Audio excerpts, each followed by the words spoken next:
আসসালামু আলাইকুম প্রাণপ্রিয় দেশবাসী। আমি অনেক অসুস্থ ছিলাম মাঝখানে, এই জন্য আপনাদের সামনে আমি আসতে পারিনি। তো আল্লাহর রহমতে আপনাদের দোয়ায় আমি অনেক সুস্থ হয়েছি। আপনারা আমার জন্য দোয়া করবেন, আমি যেন আপনাদের মাঝে আবার আগের মতো কিছু কষ্টের ভিডিও, বাস্তবতা, গরিবের জীবনের সম্পূর্ণ আমি যেন আপনাদের মাঝে তুলে ধরতে পারি এবং অসহায় গরিব দুঃখীর যে একটা কষ্ট থাকে মনের ভিতরে, সেটাও যেন আমি আপনাদের সামনে প্রকাশ করতে পারি আমার ভিডিওর মাধ্যমে। আপনারা আমার সাথেই থাকবেন এবং আমার জন্য দোয়া করবেন। আর আমার ভিডিওটা আপনাদের সামনে গেলে অবশ্যই লাইক কমেন্ট শেয়ার করবেন, কারণ আমি এখন অনেকটা সুস্থ হয়েছি আপনাদের দোয়া এবং আল্লাহর রহমতে।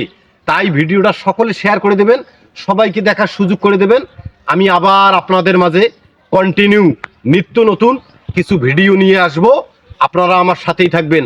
মামা ভাগ্নিয়া, রংপুর, বাংলাদেশ।